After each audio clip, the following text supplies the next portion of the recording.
Hey everyone, and welcome. Today we're going to tackle one of the most fundamental gotta know concepts in Terraform, how you create multiple resources. And specifically, we're putting count and for each head to head. If you just glance at them, count and for each, they look like they do the exact same thing, right? But, and this is a big but, how they work under the hood is totally different. So we're going to break it all down. What they are, when you should use which one, and this is super important, why getting this right can make or break a tech interview. All right, let's get right into it. We'll start with a simple one, the most straightforward way to do this in Terraform, using count. Okay, so what is count? Well, at its core, it's incredibly simple. It's like telling a machine, hey, make me 5 of these widgets. You just give Terraform a number and boom, it creates that many identical copies of whatever resource you're defining.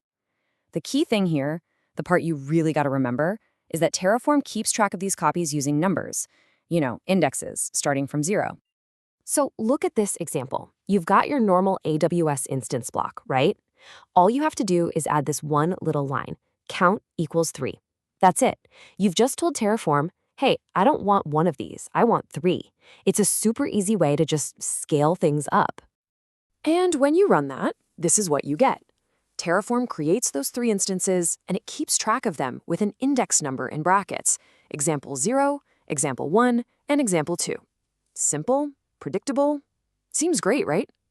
Well, that simplicity is actually hiding a pretty big danger. So let me ask you this. What happens when things change? Because they always do, right? Let's say we've got our 3 servers, and we decide, you know what? I don't need the middle one anymore, the one at index 1. What do you think Terraform does? And this is where things get ugly. It's a problem called index shifting. See, when you remove that item from the middle, the whole list shuffles up. The server that used to be at index 2, well, now it's at index 1. And Terraform looks at that and goes, whoa, the resource at index 2 is gone, and there's a new one at index 1. So what does it do? It destroys the original 3rd server and tries to create a new one. This can cause real damage, unintended destruction, downtime. It is not what you want in production. It's a super risky way to handle lists that might change. Okay, so if count is this ticking time bomb, what's the solution? How do we fix this? Well, this brings us to the much safer, much more robust way of doing things, for each. For each is a whole different beast. It doesn't care about numbers or indexes. Instead, it works with a map or a set. Think of it like a list of named items. It creates one resource for each item in that list. And here's the magic part. Each resource gets a stable, unique key, usually a name, a string, that you get to define. That key never changes. Let's see exactly how this works. Instead of count equals 3, we're using for each with a map. See here? We've got keys like dev and prod. It's like giving each resource a permanent name tag. That key becomes its forever identity within Terraform. And check out the result. See the difference? It's huge. The resources aren't called 0 and 1 anymore. Nope. They're identified by those meaningful names we gave them, dev and prod. They have real identities now. And this is why for each is a total game changer for safety.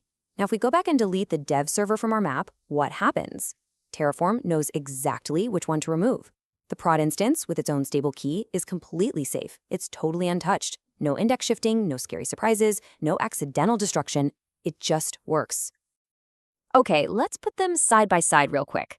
Count uses numeric indexes. It's simple, but it's brittle. It breaks when things change. For each uses stable keys, actual names. This makes it way more resilient. The bottom line, count is fine for a bunch of identical things that you don't care about individually, but for anything that has its own unique identity, for each is absolutely the way to go, especially in production. All right, so the theory makes sense, but what about in the real world?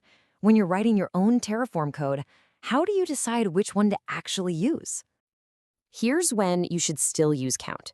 Use it when you need a fixed number of things that are truly identical and interchangeable. Like you need 3 NOT gateways, 1 for each of your availability zones. Or you're spinning up a 5-machine test lab for a couple of hours. In these cases, you don't really care which is which. They're just a number of things. And when do you use for each? Honestly, pretty much everywhere else. Especially anytime a resource represents a unique thing. Think about it. IAM users. Each one has a specific name, right? S3 buckets for your dev, staging, and prod environments. Each one is distinct and important. Anytime something has a unique identity, you should be using for each. Okay, let's switch gears. Picture this. You're in a job interview. This is one of those classic questions they'll ask to see if you really understand Terraform, its state file, and all the little traps you can fall into. So, when they ask why is for each preferred over count in production, here is your perfect, concise answer. You say, because for each uses stable, unique keys instead of numeric indexes, this completely avoids the index shifting problem, which prevents accidental destruction of resources when you add or remove items from your configuration. Bam! That answer shows you don't just know the command, you understand the why behind it. And hey, if you need a way to make this stick in your brain forever, here's a super simple one-line memory trick. Just ask yourself, does this thing have a name? If the answer is yes, use for each. Is it just a number of things? Then count is probably okay. So there you have it. That's the breakdown of count versus for each. The single most important thing to take away from this is that for each gives you the stability and predictability that you absolutely need for production infrastructure. Now you're probably thinking about all that old code you have that uses count, so in our next explainer, we're going to cover exactly that, how to safely migrate your existing resources from count to for each. Stay tuned.